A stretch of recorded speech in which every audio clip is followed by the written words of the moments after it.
Buenas, profesor, compañeros. Vamos a explicar un poco la parte del proyecto 3 de los requerimientos. Como podemos ver, estamos en la parte de préstamos y queremos hacer una solicitud de compra de casa, en este caso. Vemos que tenemos, bueno, los datos. Ingresamos datos, el monto y demás.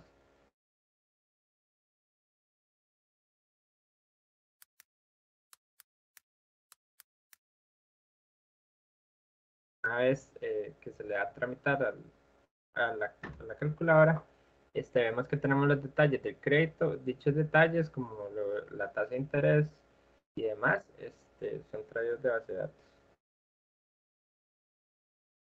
Al tramitar el crédito,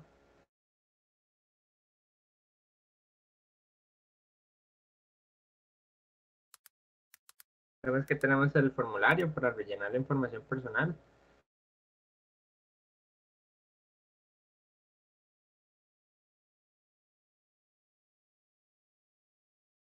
Una vez ingresada una cédula, vemos que también tenemos los datos en base de datos de las personas, un prepadrón básicamente.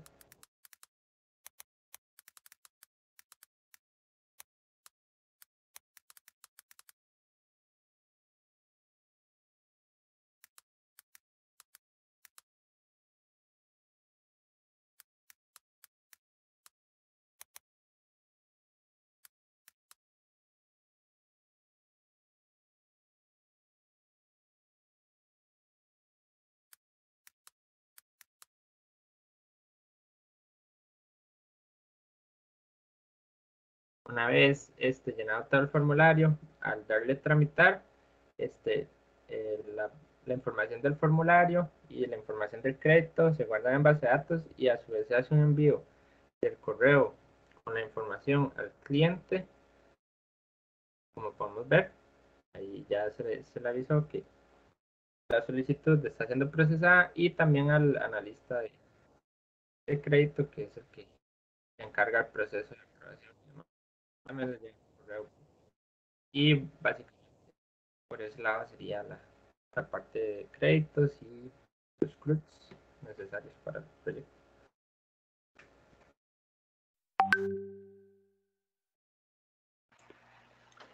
Luego continuaríamos con la parte de los roles y módulos.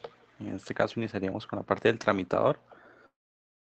Como podemos ver, dicho tramitador en este caso no va a tener acceso a los créditos, sino que se va a estar en tema de las distintas gráficas que hay.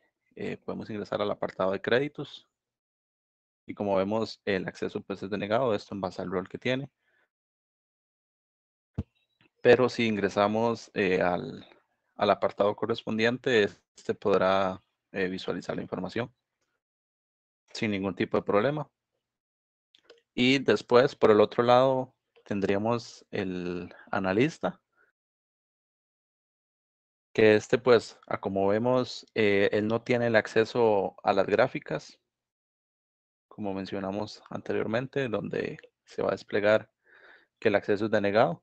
Y si ingresamos a la parte de créditos, en este apartado sí podrá ver la información que en el módulo anterior no podría ver. Y dentro de los diferentes créditos, pues aquí estarían los apartados. Como vemos, el Aarón Moisés fue el cliente que registramos para poder sea aprobar o no aprobar dicho crédito de la persona.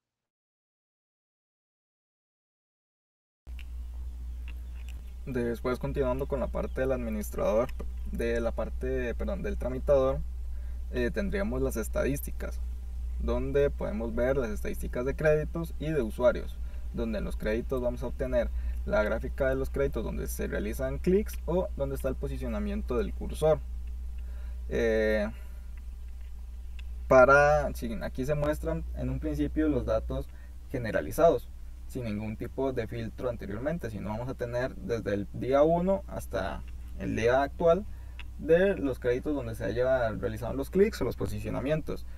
Si queremos realizar el filtro, podemos escoger un rango de fechas en específico, Si un ejemplo queremos escoger, ponemos un rango de fechas que simplemente la fecha de inicio es mayor que la fecha de fin, pues nos va a decir que la fecha no puede ser menor que la fecha de inicio. Lo mismo es, o sea, no nos va a eliminar esto, pero lo mismo es si queremos generar aquí, tampoco nos va a dejar. Tenemos que poner fechas que sean válidas. Entonces, si ponemos un ejemplo, esta otra fecha, como vemos ya no tiró el mensaje. Le damos generar y dice que no hay datos de posicionamiento en esa fecha. Le damos clic en esta parte aquí, en cualquiera de estos, y vemos que ya nos sale aquí. Y en la parte de casa y personal, el único que no tiene es vehículos. Los demás sí tienen datos en este rango de fechas. Si aumentamos el rango, lo ponemos hasta el día 29 y le volvemos a dar generar, vamos a ver que en la parte de vehículo ya tenemos más datos. Y si quitamos un momento el de vehículos y el de casa, vemos que en personal hay uno. Tenemos un dato. Si venimos ahora al de posicionamiento, vemos que tenemos datos de posicionamiento sobre casa en este rango de fechas únicamente. Si vamos ahora a la parte de usuarios, si vamos ahora a la parte de usuarios, vemos que la lógica es básicamente la misma. Vamos a tener de un lado los usuarios autenticados y de otro lado los usuarios no autenticados que realizan los cálculos.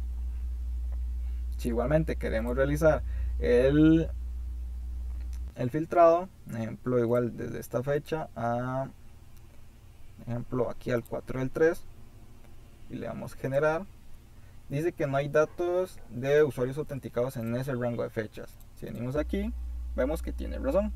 En este caso no hay ningún dato de usuarios autenticados y de usuarios no autenticados tampoco hay datos en ese rango de fechas. Si cambiamos el rango a una fecha más actual, evidentemente nos va a decir el mensaje error. Eso ya lo vamos a arreglar, ahí está. Y le damos generar.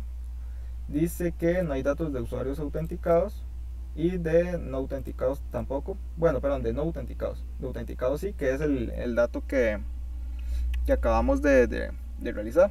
Al momento de darle clic al registrar a la persona, a Aarón, para ser más exactos, pues vemos que se nos registró aquí los clics que nosotros hicimos en eso.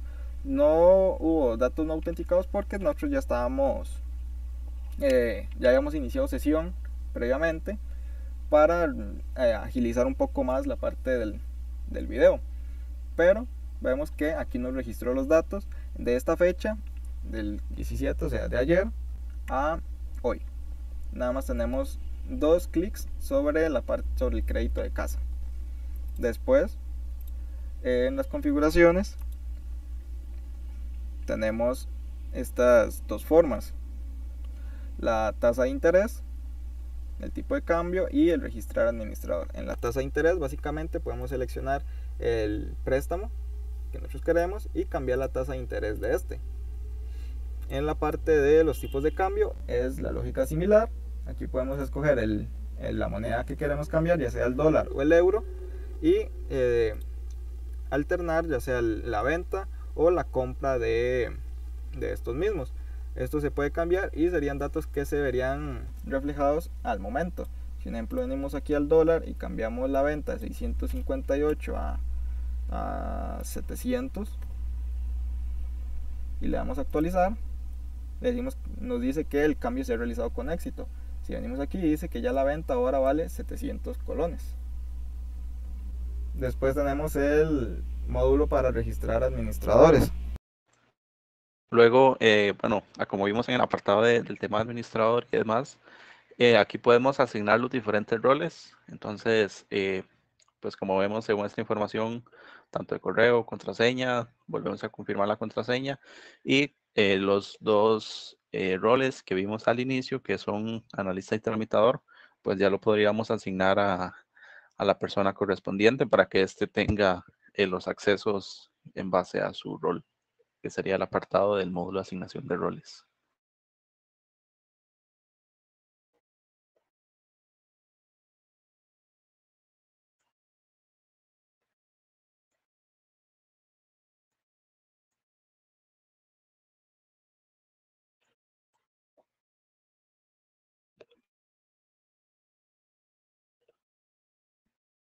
En este caso, bueno, hicimos un registro nuevo para poder tener el dicho acceso a la información y ver que se puede hacer, asignar a cualquier tipo de persona para posteriormente pues ingresar al apartado de inicio de sesión en relación al tema de administradores y demás, y con el usuario pues que se le dio, con el tipo de rol, ya podrá visualizar la información.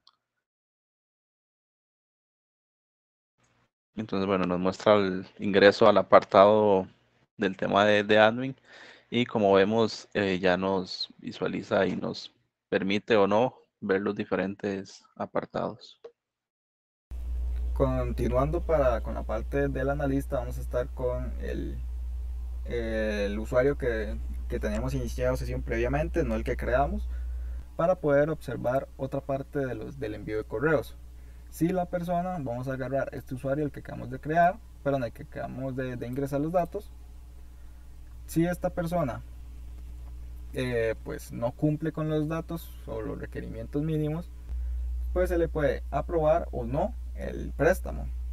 Entonces, un ejemplo, si el analista pues piensa que la persona no puede realizar estos pagos, le da no aprobar, y aquí nada más le dice que el préstamo ha sido rechazado. Vemos que volvemos a ingresar y ya no sale aquí, pero si venimos a recepción de créditos, ahora sale en esta otra parte de aquí donde estarían los rechazados, que tendríamos un ejemplo a este señor Aaron Moisés como parte de los rechazados. Si volvemos a esta parte de aquí, vemos que ya llegó el correo avisándole que la solicitud de préstamo está en estado no aprobado. Y eso sería de parte del envío de correos.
Como podemos ver, bueno, ya en los apartados de los requerimientos técnicos, en este caso, bueno, la herramienta que utilizamos de la API, en este caso, bueno, fue en C#, y como lo vemos ver, se despliega en Swagger. Entonces podemos ingresar al apartado de predicción de tendencias para ver los diferentes pues, consumos que realizamos a dicha API desde nuestro proyecto, como también con el tema del tema de seguridad, pues la información se maneja por medio de JSONs, la cual está encriptada, lo que nos asegura que haya seguridad a la hora de realizar cualquier tipo de trámite o consulta y demás.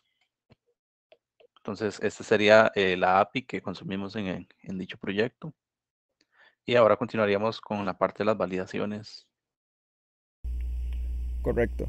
En cuestión con las validaciones, nosotros lo que trabajamos con las validaciones serían de los campos obligatorios, pues evidentemente no se pueden dejar en blanco, como las contraseñas, como se puede ver en esta parte de aquí, pues tienen cierto límite que no deja escribir más de 6 dígitos, y además que le indica que la contraseña debe contener por lo menos una mayúscula, una minúscula, un número y algún carácter especial, como puede ser el arroba.